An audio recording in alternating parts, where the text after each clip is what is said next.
My name is Claire Whitfield.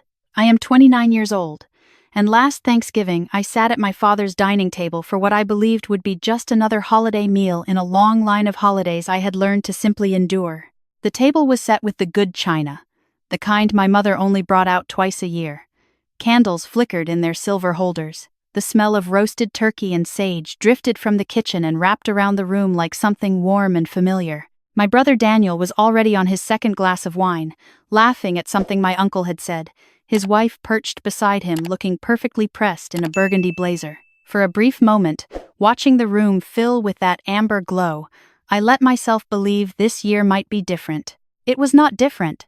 My father stood at the head of the table, his glass raised, his voice carrying the easy authority of a man who had never once doubted the weight of his own words.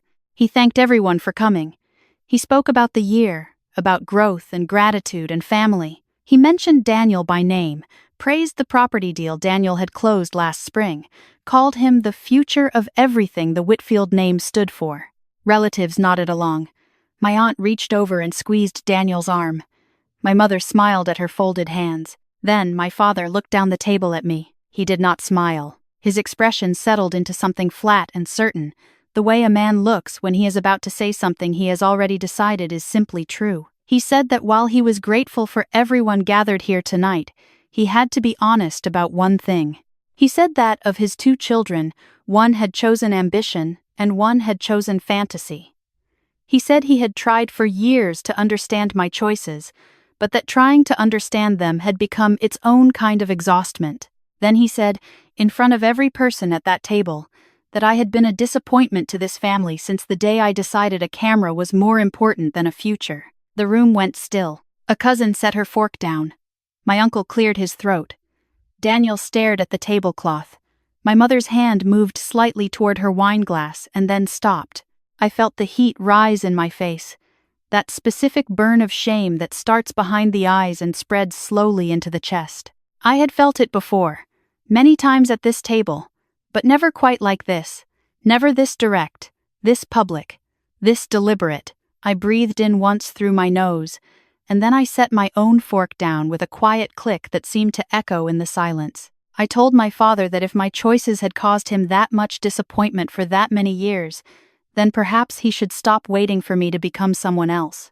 I told him I was done apologizing for building something real out of what he called fantasy. I pushed my chair back, thanked my mother for cooking, and walked out of the dining room before anyone could fill the silence with something worse. My aunt followed me into the hallway. She caught me by the elbow near the coat closet and pulled me into a hug without saying anything first. When she did speak, her voice was low and steady. She told me that what just happened at that table said nothing about my worth and everything about his fear. She had always been the one person in that house who said what was actually true. I held on to her for a moment, then stepped back and pulled on my coat. I drove home through the November dark with the radio off and my hands tight on the wheel. To understand why that dinner broke the way it did, you have to understand how long the cracks had been forming. My father built Whitfield Property Group from nothing. He started with a single commercial listing in Hartford, Connecticut, spent 15 years doing deals that most people told him were too small to matter, and eventually built a firm that managed residential developments across 4 New England states. He was proud of that story in the way that men of his generation tend to be proud of struggle, as though difficulty itself was proof of correctness. Daniel fit neatly into that story. Daniel had gone to law school, come back to Hartford, joined the firm as legal counsel at 26, and had been folded into every plan my father made since then, as though the two of them had always been a single engine running at the same speed. I was the other story. From the time I was small, I was drawn to how things looked. Not just art in the way children are taught to like art, crayon drawings and finger painting, but the actual visual weight of spaces. I remember being 7 years old and rearranging my bedroom furniture 3 times in a single afternoon because the light from the window hit the desk differently at each angle, and I needed it to feel right before I could read. I remember noticing the way the old Congregational church downtown used shadow and height to make you feel something before you even walked inside. My father watched this in me, with the expression of a man waiting for a phase to end. By high school, I was shooting photographs. Not just snapshots, but compositions. The way a particular staircase in afternoon light became something almost architectural, the way two mismatched chairs in a coffee window could tell an entire story about the person who sat in them. My art teacher, a tired and underestimated woman named Mrs. Galvan, told my parents at a conference that I had genuine vision, the kind that was rare in students that age. My father thanked her politely and on the drive home told me that vision did not pay a mortgage. Daniel was 17 and had already been accepted early decision to pre-law at Boston College. The comparison was not spoken, but it hung over every dinner table like weather. I went to the Savannah College of Art and Design anyway. I paid for most of it myself through scholarships and a part-time job shooting real estate listings for a local agency, which my father found either ironic or embarrassing. I was never sure which. I graduated with a degree in architectural photography and a portfolio that had already landed me 2 editorial features in regional design magazines. I moved to Boston, built a client list slowly and carefully, and spent the next 6 years becoming exactly the kind of photographer I had always meant to become. I specialized in interior and architectural work, hotels, restaurants, high-end residential properties, the kind of spaces where how something looks determines whether people want to be inside it. I was good at it, not in the way that people say they are good at things to fill the silence, but in the way that clients called me back for every project and sent other clients my way without being asked. I charged fair rates, delivered on time, and had a specific ability to find the angle in a space that made it feel both aspirational and honest at the same time. None of that mattered at Thanksgiving. In my father's accounting, I had chosen a camera over a career. The fact that I earned a consistent living with that camera, that I had a waiting list for new clients, that my work appeared in the kinds of places that drove real estate value up simply by being associated with a property, all of it translated to approximately nothing in his understanding of what counted as serious. The fall before that Thanksgiving dinner, my father had called a family meeting at the house. These were rare events, almost ceremonial in their formality, and when he asked Daniel and me to be there on a Saturday in October, I drove down from Boston knowing that whatever was coming, it had already been decided. He sat at the head of the dining table. No food, just folders and a legal pad with notes in his small, precise handwriting. My mother sat to his right and poured coffee without making eye contact. Daniel sat across from me looking like a man who already knew the agenda. My father explained that he was restructuring the firm's leadership. Daniel would take on a formal co-director role. The firm was expanding into hospitality-adjacent properties, boutique hotels, mixed-use developments with restaurant components, and he wanted Daniel positioned to handle the legal and operational side. Then he turned to me. "There was a role," he said. He slid a folder across to me. Inside was a job description for a director of marketing and visual content. Full salary, benefits, a dedicated budget. He had already spoken to a marketing consultant about the position.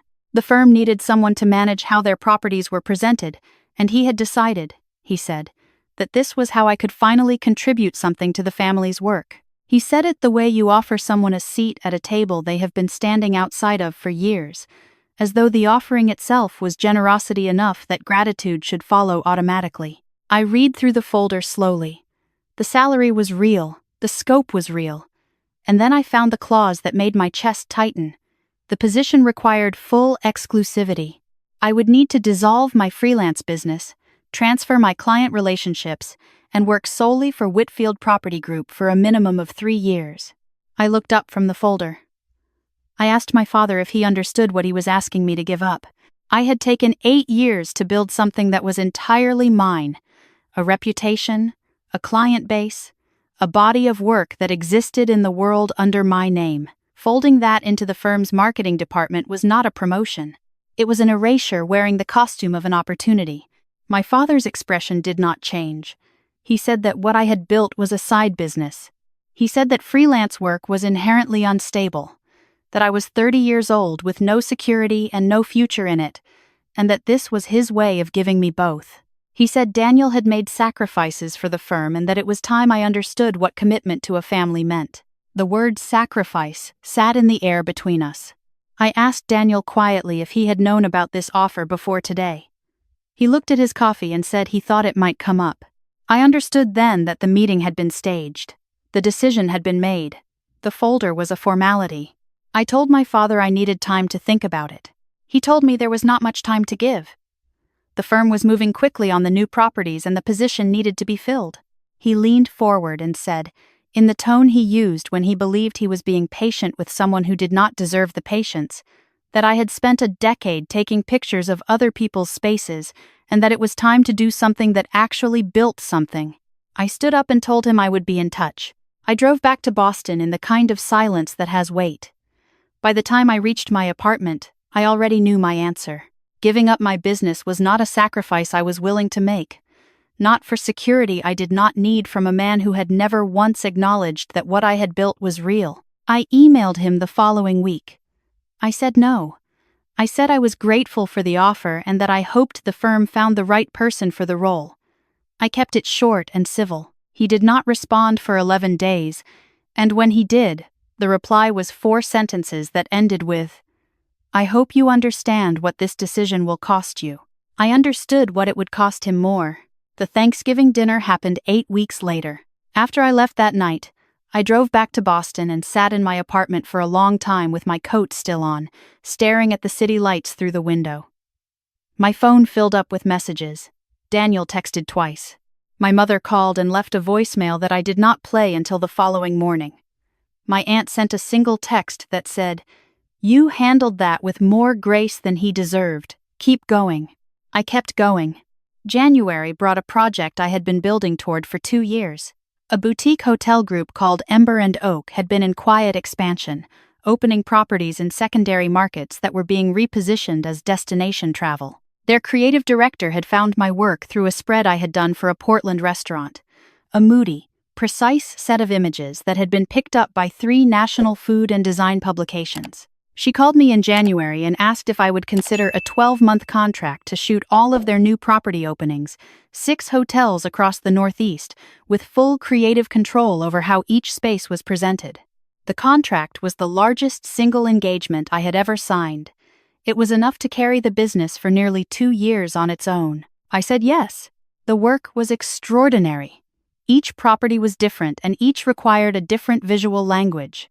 A converted mill building in the Berkshires needed warmth, texture, the kind of images that made you feel the weight of the original wood beams and the particular quality of winter light through restored factory windows. A waterfront property in Portsmouth needed something cleaner, more architectural. The line between interior and harbor blurred deliberately. I spent weeks in each location, learning the light at different hours, finding the angles that made a room feel both designed and inhabited at the same time. My assistant, a recent RISD graduate named Priya, traveled with me for half the shoots. She was 23 and fiercely detail-oriented in a way that balanced my instinct for the larger composition. We argued productively and often, and the images that came out of those months were the best work I had ever done. Ember and Oak's spring campaign launched in April. The imagery ran in Architectural Digest's travel supplement, in Food and Wine, in 2 regional lifestyle magazines that reached exactly the demographic that books boutique hotels. The creative director sent me a bottle of champagne and a note that said the reservations team had reported a 40% increase in direct bookings from the campaign month. My inbox did not slow down for 3 months. During that time, I heard almost nothing from my father. My mother called occasionally. Conversation careful and surface level, the kind of call designed to maintain connection without addressing anything that had broken it. Daniel texted a few times, checking in with the vague politeness of someone who felt guilty but did not want to examine why. I answered both of them warmly and briefly. I had no interest in a confrontation. I had even less interest in pretending that Thanksgiving had not happened. My aunt visited Boston in March. We had dinner at a restaurant in the South End, and she asked me directly how I was doing.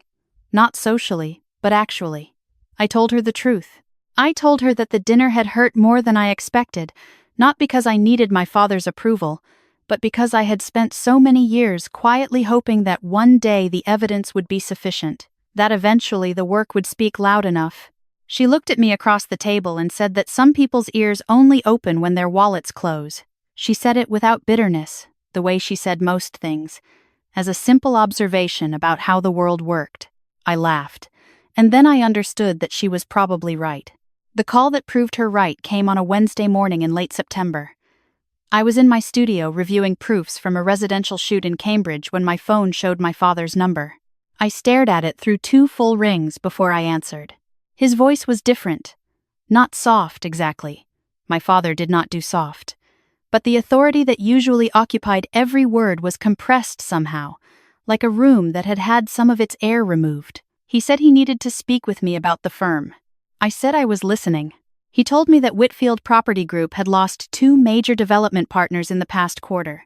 Both had cited the same reason in their withdrawal letters. The firm's presentation materials, their website, their property listings, their entire visual identity looked dated and disconnected from the market they were trying to enter. One of the partners had written explicitly that the imagery did not reflect the quality of the properties and that it undermined confidence in the firm's direction. My father read that line back to me flatly, as though he were reading a legal document. I said nothing. He said that Daniel had suggested they bring in outside help. He said that after reviewing their options, it had been suggested that my work, specifically the Ember and Oak campaign, was the kind of approach their new properties required. He said he was calling to ask whether I would be willing to discuss a project engagement. There was a pause. I asked him to clarify what he meant by project engagement. I wanted to be certain we were speaking the same language. He said the firm would need a full visual rebrand, new photography for all current and upcoming properties, and updated marketing materials for the hospitality division. He said they were prepared to discuss compensation. I told him I would need to meet in person before I committed to anything.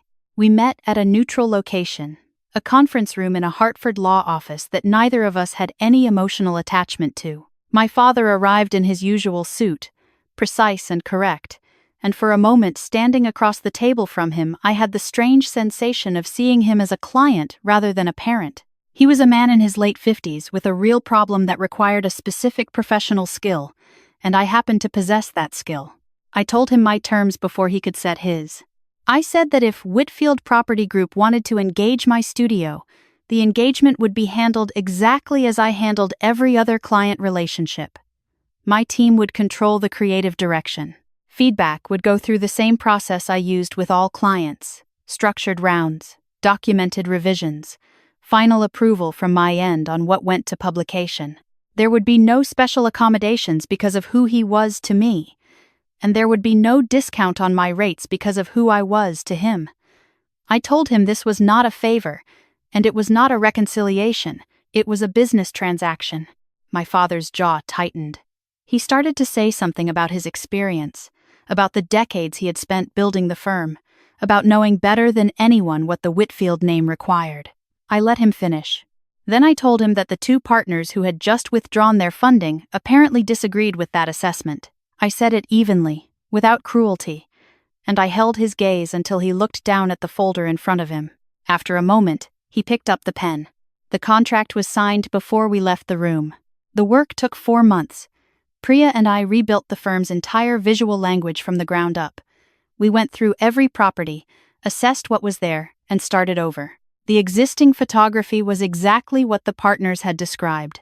Stiff, uninspired, the kind of images that made a perfectly good building look like a stock photo. We shot everything with intention. We built a visual identity around the idea that Whitfield properties were not just investment assets but designed environments with specific character. My father questioned almost every decision in the first 6 weeks. His emails were detailed and critical, attached with notes about how things had been done before and why certain choices seemed risky. I responded to each one professionally and explained the reasoning behind the work. I did not argue. I did not justify. I explained, once, and then I held the position. By the 3rd month, the questioning slowed. The new website launched in early December, and within 2 weeks the analytics showed a response that his previous marketing had never approached. New inquiry rates nearly doubled. 2 of the hospitality partners they had lost were back in contact within the month. Daniel called me one evening after the numbers came in. He sounded both relieved and slightly uncomfortable, the tone of someone who has been proven wrong about something they did not admit to believing. He told me the work was exceptional.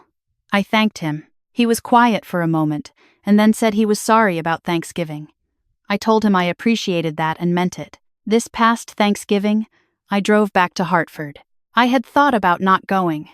There was a version of the decision that felt clean and righteous, the version where I stayed home and let the boundary speak for itself. But my aunt called in October and asked if I was coming, and when I said I was still deciding, she said quietly that sometimes you have to let people prove whether they have changed, because you cannot know until you give them the room. She said it was not weakness to show up. She said showing up on your own terms was different from showing up on theirs. I drove down on Thanksgiving morning. The house looked the same. The wreath on the door, the cars in the driveway, the warm smell of the kitchen reaching all the way to the front porch. My mother embraced me in the hallway with more force than she usually allowed herself, her hands pressing into my back with something that felt like relief. The table was full.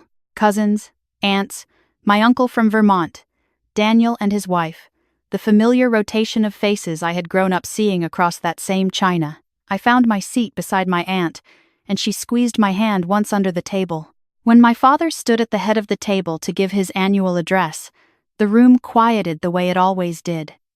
He thanked everyone. He spoke about the year, about the firm, about the new properties that were coming. He spoke about the future of what they were building, and then he paused. He looked down the table at me, and this time the flatness was gone. He did not perform it or rush through it. He told the room that earlier this year Whitfield Property Group had faced a real challenge, that their presentation had failed to reflect the quality of what they were building, and that they had needed help. He said he had been slow to recognize where that help should come from. He said my name. He said that the work my studio had done for the firm had changed the direction of the company in ways that were still unfolding. He said he had not always understood what I was building, but that he understood it now. The room was quiet. He did not call me the pride of the family. He did not erase all of it with a single sentence. What he offered was something smaller and therefore more honest. He said he was proud of the work. I held his gaze from the far end of the table and gave a single nod. The applause was soft and genuine. My aunt put her arm around me briefly. My mother pressed her lips together and looked at her hands, and I could see in that gesture the enormous effort it had taken her to arrive at this meal with all of its pieces intact. Later that evening, I stood by the back window watching the yard darken under the early November night, the last light draining from the sky above the tree line. My aunt came and stood beside me.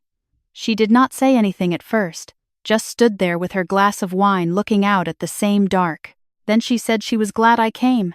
I told her I was too. I meant it differently than I might have meant it before. Not because I had been vindicated, though I had been. Not because my father had finally said something true, though he had. I meant it because standing in that house on that evening, I felt for the first time like I was present by choice rather than by obligation. Like I had walked back in through a door I had opened myself rather than one I had been pushed through. The drive back to Boston that night was different from every other drive I had made on that road after a holiday at my father's house. The radio was on. The highway was quiet. The city lights came up slowly in the distance ahead of me, steady and familiar, and I felt the particular peace of a person who knows exactly what she is returning to. My studio was dark when I got home. Priya had left the desk lamp on for me, a habit she had picked up from the late nights we had worked through together. On the desk beside the lamp was a folder with a post-it note in her handwriting. New Inquiry Hotel Group, 6 properties, Pacific Northwest, called twice. Sounds serious. I sat down, pulled the folder toward me, and started reading. There are people who spend their lives trying to prove something to someone else. I understand that drive. I lived inside it for longer than I want to admit. What I know now, sitting at a desk covered in the evidence of a business I built without permission or inheritance, is that the proving was never the point. The work was the point. The work was always the point. My father's words at Thanksgiving, the ones last year that cut and the ones this year that repaired, neither set of them changed what was already true. The camera I picked up at 14 in spite of everything he said. The clients who trusted me before he did. The spaces I learned to see and translate into something that made other people stop and want to look. None of that required his understanding to exist.